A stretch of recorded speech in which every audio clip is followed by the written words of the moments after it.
Welcome back. A while ago I made a video trying to figure out how the project Shadowglass look was achieved.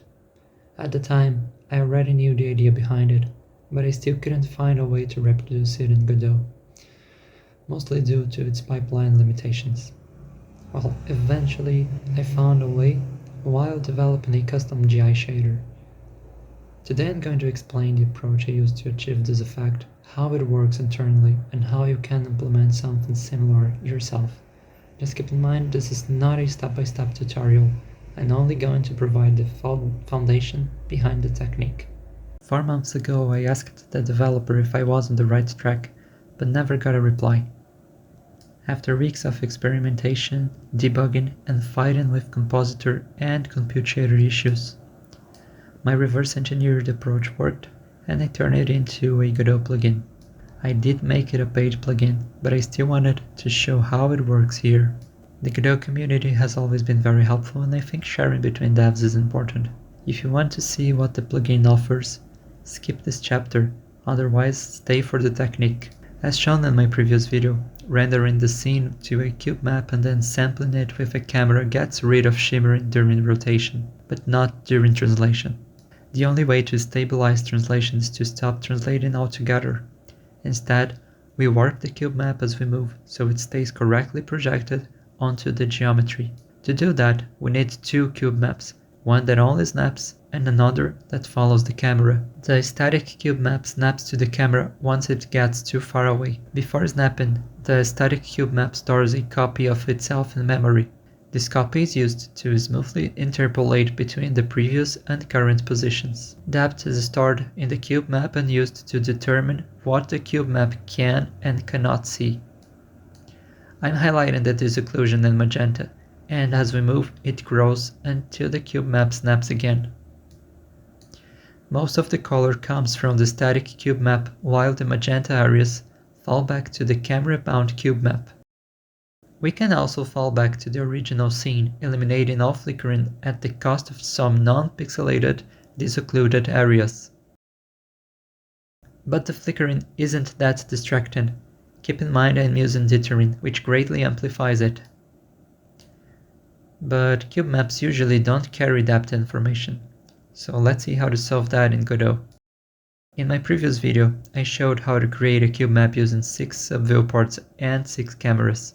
The viewports control the resolution. I also made a separate scene just for the cube map. Now, each camera needs a compositor effect. Its main job is to compress and store the camera's radial depth in the alpha channel of the cube map images. The compute shader stores the depth and compresses it in a way that preserves precision in the near field. We don't care as much about the far field. The cube map viewport output now contains depth in its alpha channel. Using GD script, we capture that output and pass it, along with the cube map's world position, to a fragment shader on a camera-facing quad. To properly sample the cube map, we need the current pixel's world position and the cube map center.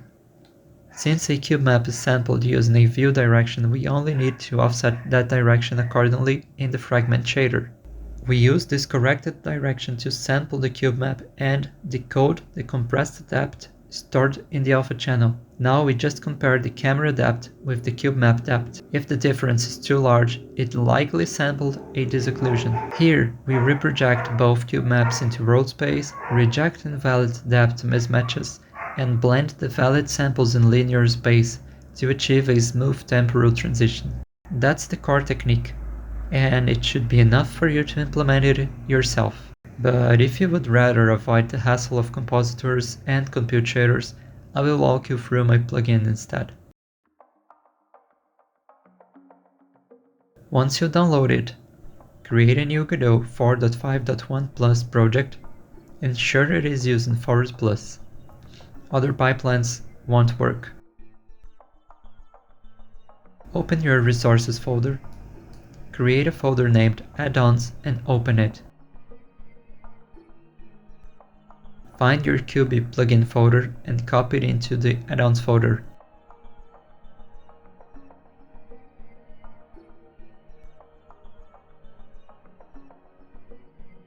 You may get some errors. Just enable the plugin in Project, Project Settings, Plugins. Now the plugin is running. Add your objects and set up your scene.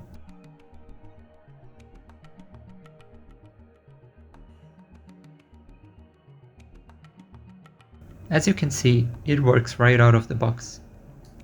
It comes with a pixelated sky shader. Just add an environment to the scene and use it as your sky. The shader is into the materials folder. There are multiple variables to tweak and some textures you may use, such as atmosphere and clouds, also within the materials folder.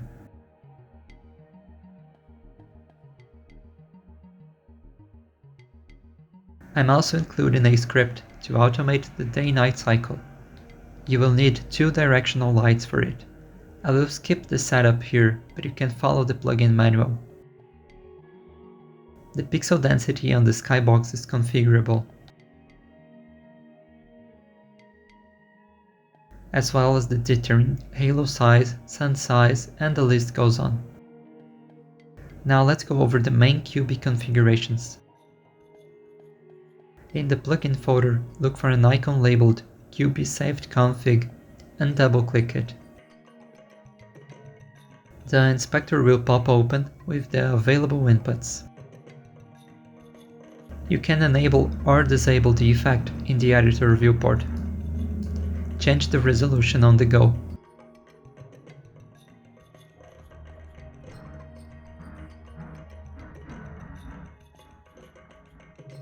Change the snapping distance between cube map and camera and also the time it takes to blend both cube maps. Change the fallback distance so the player can hold weapons without clipping. Disable or enable the skybox rendering on the cube maps. And it will look a bit more like pixel art, but will give you more flickering where geometry meets the sky. And you will also have to change the layer where your weapon is rendered.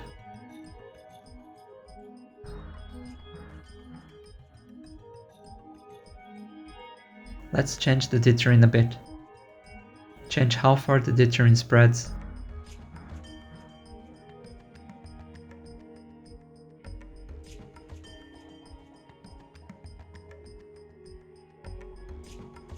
Now let's make it fall back to the cube map instead of the raw scene. It will flicker more on the edges, but will look more like pixel art.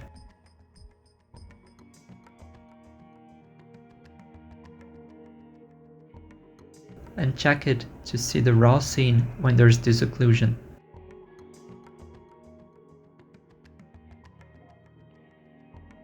The plugin also provides a custom PBR material that accepts LUT palettes.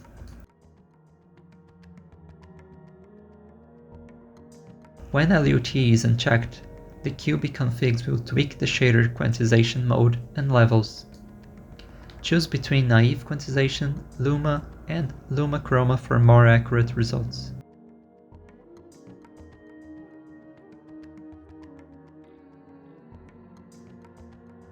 This is what the scene looks like with no quantization.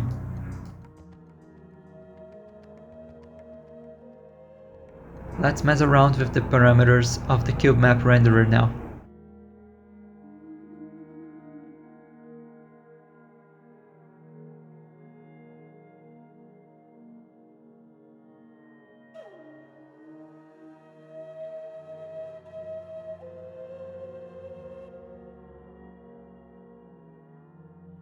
Layer 2 is used to remove the weapons from the rendering. Let's get back to the original sky.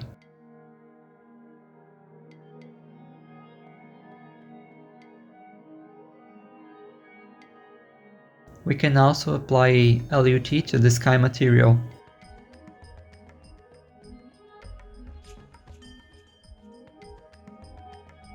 Bear in mind that the day-night cycle greatly affects visuals. The plugin also includes custom particles like the grass, because standard billboards won't work properly with the cube map rendering. Those billboards always face the cube map center instead of aligning to the camera plane.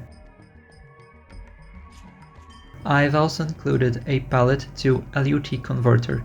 You can download palettes from lospec.com and apply them to your materials. Download the 1 pixel tall palette.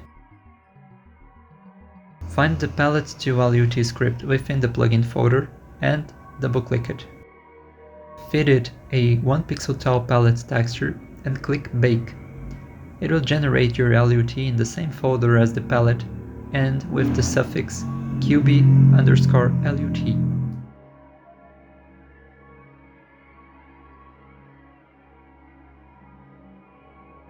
You must click the generated texture and re-import it as a 3D texture.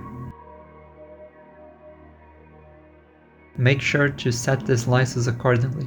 In this case, I'm using 32 because that's the output of my script. Now, let's apply a LUT to geometry, particles, and sky. By acquiring my plugin, you are supporting this channel and also the development of my game Sepulchron, as well as other upcoming games. So, thank you for watching. I hope you enjoyed it. I hope it was clear enough. But if there are any questions, feel free to reach out in the comments as always. Thank you and bye bye.